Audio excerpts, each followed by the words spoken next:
సంవత్సరం లోపల 2 లక్షల ఉద్యోగాలు, దాంతోపాటు మెగా డిఎస్సి, ఇంకా ఏముంది పోలీసుల నియామకాలు, గ్రూప్ 1కి సంబంధించిన నియామకాలు.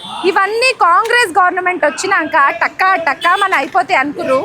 కానీ వీటి విషయంలో నిజంగా ప్రభుత్వం అలసత్వం వహిస్తుంది అనడానికి నిదర్శనమే ఈరోజు విద్యార్థి నిరుద్యోగ జేఏసీ మహా గర్జనను తలపెట్టింది. సో ఇందిరా పార్క్ వద్ద పెద్ద ఎత్తున నిరుద్యోగులందరూ కూడా తెలంగాణ రాష్ట్రంలో ఉన్నటువంటి అన్ని జిల్లాల నుంచి ఇందిరా పార్క్ మహా ధర్నా చౌక్ వచ్చేసి ఇక్కడ నిరసన వ్యక్తం చేస్తున్నారు. సో ఇదే కార్యక్రమానికి బక్కా జడ్సన్ సార్ కూడా వచ్చినారు. ఈయనగలం కూడా ఎప్పుడు నిరుద్యోగుల తరఫున వినిపిస్తూనే ఉంటుంది. ఒకసారి మనం మాట్లాడదాం. ఈరోజు ఈ నిరుద్యోగుల గురించి ఆయన ఏం చెప్తారన్న విషయాన్ని ఆయన మాటల్లోనే అడిగి తెలుసుకుందాం. సార్ చెప్పండి, అసలు ఏంటి నిరుద్యోగులు చాలా పెద్ద ఎత్తున హాజరైనరు, నిజంగా వాళ్ళ సమస్య ఇంత తీవ్రతరంగా ఉందంటారా తెలంగాణ రాష్ట్రంలో? 100%. నేను అందుకనే ఇది తెలంగాణ సరిహద్దులతో నేర్పడలేదు. తెలంగాణ అనేది భావోద్వేగాలతో నేర్పడ్డది.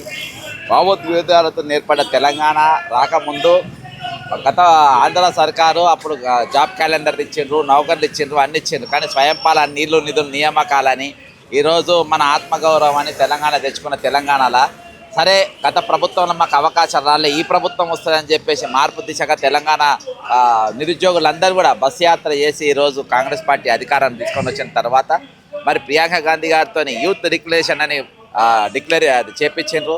నెలకు 4,000 నిరుద్యోగ భృతి ఇస్తామన్నారు. ఇవాళ దాకా ₹1 ఇవ్వలేదు. అసలు ఏ డిపార్ట్మెంట్లో ఎన్ని ఖాళీలు ఉన్నాయో ఇవాళ దాకా గుర్తించలేదు.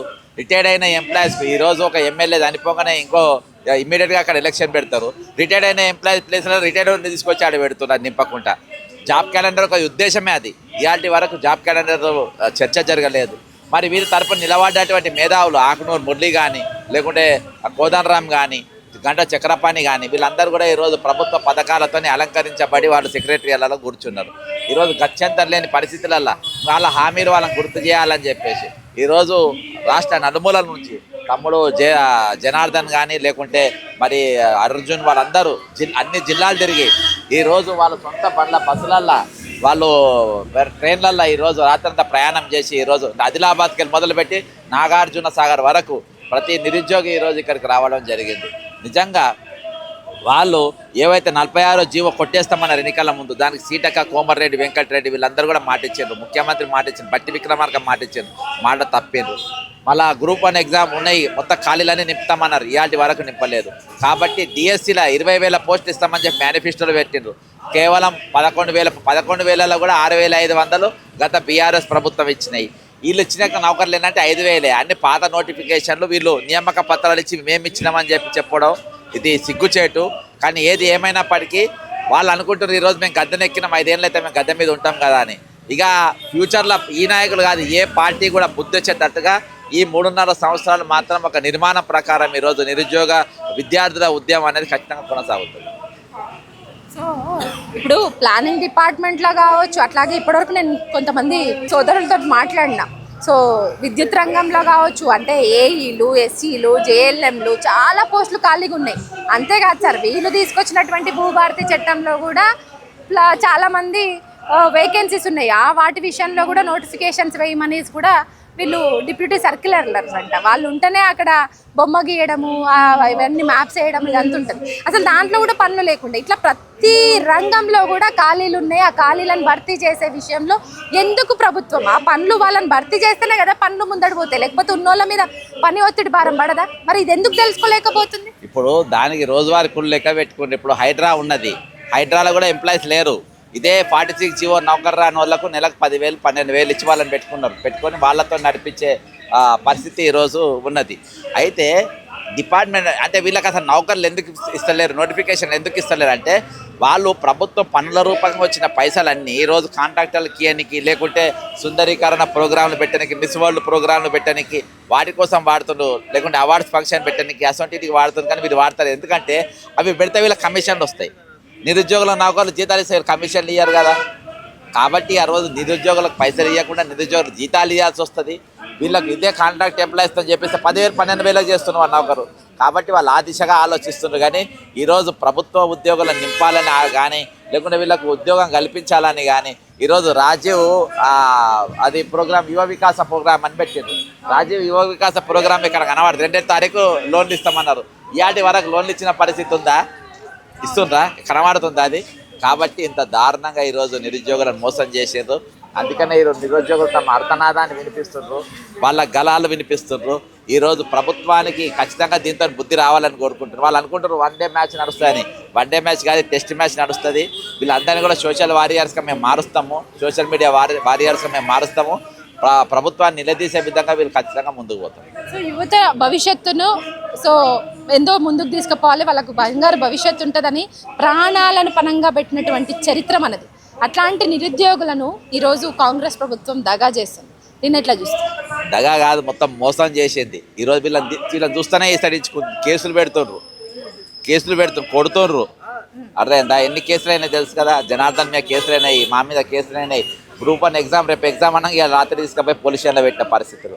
కాబట్టి ఈరోజు నిరుద్యోగంలో ఒక విలన్ లెక్క చూస్తుండ్రు. అట్లా కాకుండా మీరు బస్సులో ఎక్కించుకొని ప్రచారం కోసం తిరిగినప్పుడు ఏ విధంగా అనిపించిండ్రో ఇవాళ కూడా వాళ్ళు అదే విధంగా అనిపించాలని చెప్పేసి మా కోరిక. కానీ ఈరోజు ప్రభుత్వం వాళ్ళందరినీ కూడా దగా చేసి మోసం చేసి ఈరోజు ప్రభుత్వం ఒక శత్రువు లెక్క నిరుద్యోగులను చూస్తుంది. అది మంచిది కాదు. ఇవాళ బీజేపీ వాళ్ళు చూస్తే నిలదీసారు, మీరు ఎందుకు అడుగుతలేరు, మీరు ఎందుకు మాట్లాడతలేరు, వాళ్ళతో మీరు సోపత్ చేస్తున్నారని చెప్పేసి బీజేపీ నాయకులను కూడా నిలదీసిన పరిస్థితి. కాబట్టి వీళ్ళ ఉత్సాహం చూస్తుంటే, వీళ్ళ కడుపు మంట చూస్తుంటే, వీళ్ళ కోపం చూస్తుంటే ఖచ్చితంగా రేపు ప్రభుత్వం పైన ఒక ఉద్యమం లెక్క వీళ్ళందరూ కూడా తయారవుతారు.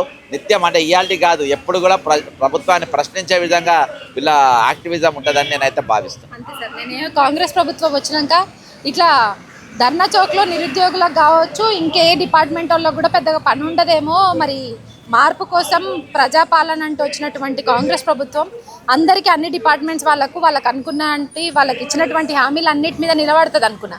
నిజంగా నిరుద్యోగుల విషయానికి వద్దాం, ఎందుకంటే ఈరోజు నిరుద్యోగ సమస్య కనబడుతుంది మన కళ్ళ ముందు కాబట్టి. సో నిరుద్యోగుల విషయంలో ఈ కాంగ్రెస్ ప్రభుత్వంలో న్యాయం జరుగుతుంది. ఆల్రెడీ 1.5 year అయితే గడిచిపోయింది. సో ఇప్పటికీ పట్టించుకోలే. టైం ఇచ్చిండ్రే అనుకుందాం. ఇప్పుడు చూస్తే మాత్రం టైం ఇచ్చినట్టుగా అనిపిస్తలేరు. ఈ 3 సంవత్సరాలు ఇంకా ఎంత ఉందో వీళ్ళు మాత్రం చాలా గట్టిగానే ముందడి పోతారు అనుకుంటారు. వాళ్ళ తరపున మీరు ఎలా నిలబడదామని? ఖచ్చితంగా రేపు లోకల్ బాడీ ఎలక్షన్స్లో ఖచ్చితంగా బుద్ధి చెప్తాం కదా. గెలిచిన వాళ్ళు మళ్ళీ అమ్ముడు పోతే కొనుక్కుంటే అర్థమని చెప్పలేం. కానీ ఇప్పుడు నిలబడే వాళ్ళు మాత్రం ఖచ్చితంగా వాళ్ళ ప్యాకప్ మాత్రం పక్కా.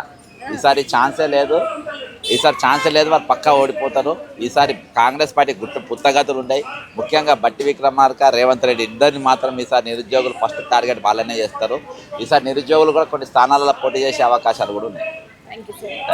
సో మనం చూడొచ్చు, అంటే కమిషన్లకు కకృతి పడి ఇప్పుడున్నటువంటి కాంగ్రెస్ ప్రభుత్వం వ్యవహరిస్తుంది. అందుకే కమిషన్లు వస్తే మాత్రం వాళ్ళ జోబులు నిండుతాయి, వాళ్ళకి ఫ్యూచర్ ఉంటుంది అనుకుంటున్నారు. నిరుద్యోగులకు నిజంగా ఉద్యోగాలు ఇస్తే, నోటిఫికేషన్లు జారీ చేస్తే వాళ్ళ ఖజానా ఏమి నిండుతుంది? అంటే ప్రభుత్వానికి వస్తున్నటువంటి పన్నులన్నింటినీ కూడా ఈ కమిషన్ల కోసమే మొత్తం ఆ డిపెండెన్సీ మీదనే ఉంది తప్ప నిరుద్యోగులకు నోటిఫికేషన్స్ ఇవ్వడం కానీ, సో జాబ్ క్యాలెండర్లు ఇచ్చి వాటి ప్రకారం ఉద్యోగ భర్తీ కానీ చేసే పనిలో మాత్రం ఇప్పుడు ఉన్నటువంటి కాంగ్రెస్ ప్రభుత్వం లేదు.